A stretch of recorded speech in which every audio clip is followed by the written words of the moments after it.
بدشگونی لینا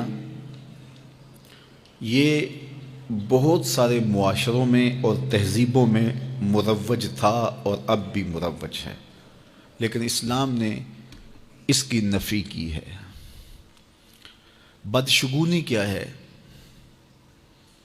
کسی دن کو، کسی جگہ کو، کسی شخص کو منحوس خیال کرنا۔ بعض لوگ جانوروں کے بولنے سے بدشگونی لیتے ہیں کہ الو بول پڑا ہے تو یہ کام ہم نے نہیں کرنا، بلی نے راستہ کاٹ دیا ہے تو یہ کام ہم نے نہیں کرنا۔ اسی طرح بعض اشخاص کو منحوس خیال کیا جاتا ہے کہ بعض لوگ منحوس ہیں۔ عموماً بعض خاندانوں کے اندر کسی عورت کو منحوس خیال کر لیا جاتا ہے اور پورے خاندان کے لوگ اس کے بارے میں یہ رائے قائم کر لیتے ہیں کہ یہ منحوسہ ہے، اور یہ اگر صبح صبح اس سے ملاقات ہو گئی تو پھر سارا دن خراب گزرے گا۔ تو یہ ایک تصور ہے بدشگونی کا جو ہماری معاشرت کے اندر پایا جاتا ہے۔ جاہلیت کے زمانے میں یہ ساری چیزیں موجود تھیں۔ آقا کریم علیہ السلام تشریف لائے تو آقا کریم علیہ السلام نے ان ساری چیزوں کی نفی کی اور اللہ پر توکل کرنا، اللہ پر بھروسہ کرنا سکھایا۔ علماء کی صحبت میں بیٹھنے والے لوگ کافی حد تک ان چیزوں سے بچے رہتے ہیں۔ عام لوگوں کی زندگیوں کے اندر یہ چیزیں موجود ہوتی ہیں۔ جاہل پیروں، ملنگوں اور یہ بنگیوں چرسیوں کے پاس بیٹھنے والے لوگوں کے اندر تو کوٹ کوٹ کے یہ ہندوانہ چیزیں رچی بسی ہوتی ہیں۔ اس لیے ہمیں شریعت بیضاء کے مطابق ہی اپنی زندگی گزارنی چاہیے اور اپنے نظریات شریعت سے ہی لینے چاہیے۔ اہل علم کی صحبت میں بیٹھنے سے نور ملتا ہے اور حقیقی رستہ نصیب ہوتا ہے۔ تو کسی کو منحوس قرار دے دینا یہ ہماری اپنی اختراع ہوتی ہے، ہمارا اپنا وسوسہ باطن ہوتا ہے۔ حضور نے ارشاد فرمایا ایک تو متعدی مرض نہیں ہے کہ اگر میں اس کے پاس بیٹھا تو یہ مرض مجھے اس سے لگ جائے گی۔ دوسری بات ارشاد فرمائی ولا حامتا، الو کا بولنا کوئی معنی نہیں رکھتا، اس کی آواز کوئی معنی نہیں رکھتی۔ تیسری بات فرمائی اور نہ ہی ستاروں کی کوئی تاثیر ہے کہ فلاں ستارے کا یہ اثر ہے۔ اقبال کہتا ہے یہ ستارے میری قسمت پر کیسے اثر انداز ہوں گے جو خود افلاک میں زار و زبوں گھوم رہے ہیں۔ وہ بعض کہتے ہیں ہاتھ کی لکیریں کام کرتی ہیں، جی یہ تیری ہاتھ میں فلاں چیز کی لکیر ہی نہیں ہے، فلاں کی لکیر ہی۔ وہ بیٹھے ہوتے ہیں نا فٹ پاتھ کے اوپر، پروفیسر بابا جو قسمت کا حال بتاتے ہیں اور 10 روپے لیتے ہیں، تو وہ بتا رہے ہوتے ہیں تیری قسمت میں یہ ہے، تیری قسمت میں یہ ہے، تیری قسمت میں یہ ہے۔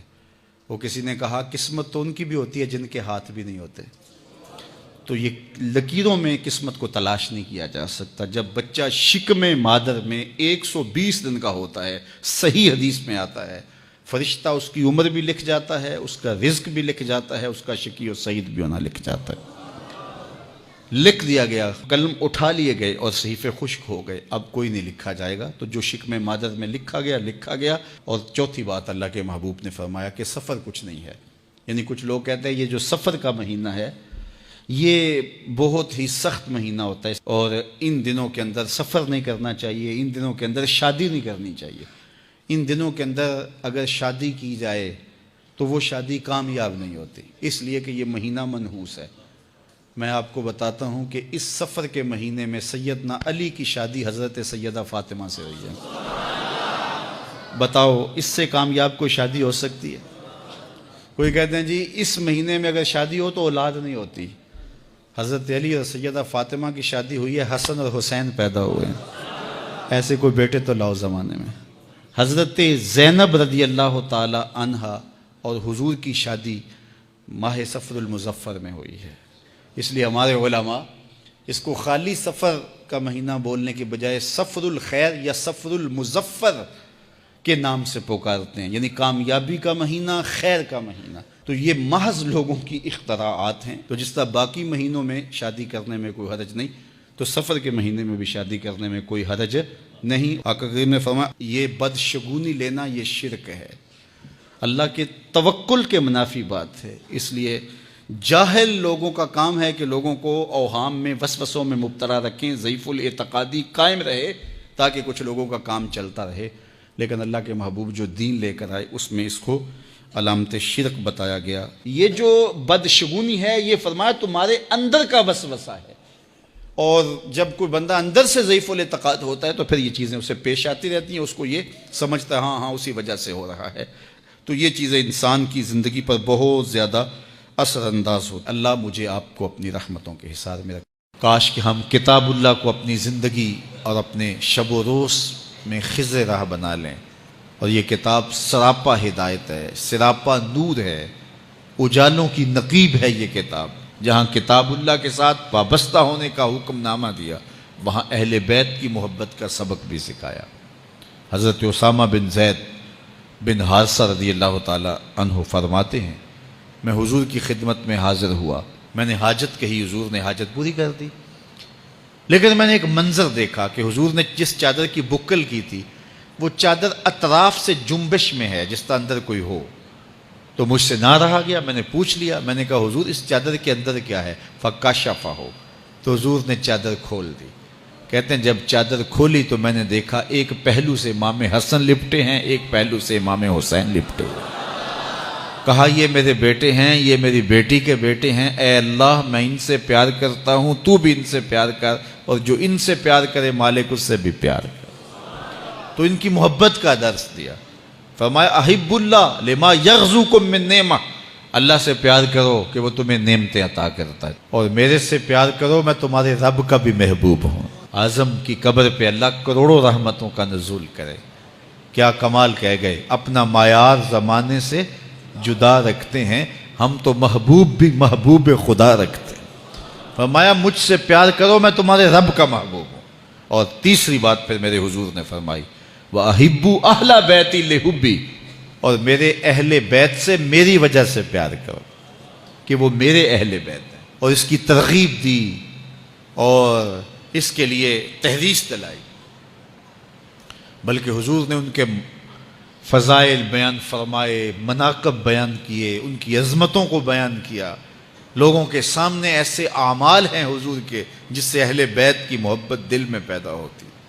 منبر پہ بیٹھے ہیں میرے حضور، امام حسن اور امام حسین آ رہے ہیں، حجرہ فاطمہ سے نکلے، چھوٹے بچے ہیں، کبھی گرتے ہیں کبھی سنبھلتے ہیں، حضور ان کے لیے خطبہ چھوڑ کے لینے کے لیے چلے جاتے ہیں۔ اللہ اکبر۔ حضرت عبداللہ بن شداد کہتے ہیں کہ آقا کریم تشریف لائے تو حضور کا مبارک نواسہ حضور کے ساتھ تھا، شہزادہ ساتھ تھا۔ نماز کا وقت ہوا، اقامت ہوئی، حضور نماز پڑھانے کے لیے کھڑے ہوئے، تو جب سجدے میں گئے تو حضور نے سجدہ اتنا طویل کر دیا کہ صحابہ کو لگا جیسے اللہ کا امر آ گیا ہے، یعنی حضور علیہ السلام وصال کر گئے یا پھر حضور پر وحی کا نزول ہو رہا ہے۔ سجدہ طول پکڑتا جا رہا ہے۔ حضرت شداد بن حاد کہتے ہیں کہ میں بھی نماز میں تھا، خیر میں نے سجدے سے سر اٹھا کے دیکھا تو کیا دیکھا کہ شہزادہ حضور کی پشت پہ بیٹھا ہوا ہے۔ خیر نماز ختم ہوئی تو صحابہ نے عرض کی یا رسول اللہ ہم تو سمجھے تھے شاید اللہ کا امر آ گیا یا وحی کا نزول ہو رہا، تو آقا کریم علیہ السلام نے ارشاد فرمایا کہ یہ میری پشت پہ بیٹھا تھا۔ ان کی دل جوئی کے لیے حضور سجدے کو طول دے رہے ہیں۔ میں ایک جملہ یہاں کہنا چاہوں گا، یہ لکھا گیا نا کتابوں میں کہ نبی کا خیال آئے تو نماز ٹوٹ جاتی ہے، یہ کہنے والوں نے کہا، لکھنے والوں نے لکھا، اس پہ عقیدے بنے۔ میں بات نہیں کرتا کہ کون تھا، کس نے لکھا، جس نے بھی لکھا اور انہوں نے باتیں کی کہ نبی کے خیال سے نماز ٹوٹتی ہے، میں ایک ہی بات پوچھتا ہوں، میرے رسول کے خیال میں کون تھا کہ سجدے کو طول دے رہے تھے؟ اور مجھے فتویٰ دو کہ رسول اللہ کی نماز ہوئی ہے یا نہیں ہوئی؟ صاحب اگر نبی کے خیال میں امتی ہو تو نبی کی نماز نہیں ٹوٹتی، تو امتی کے خیال میں نبی ہو تو پھر امتی کی نماز کیسے ٹوٹ سکتی ہے؟ باقی رہی بات خیال کی، آؤ بخاری اٹھاؤ۔ حضرت کعب بن مالک رضی اللہ تعالیٰ عنہ، یہ کون سے صحابی ہیں؟ جن کی بخشش کا اعلان، توبہ کا اعلان اللہ نے قرآن میں کیا.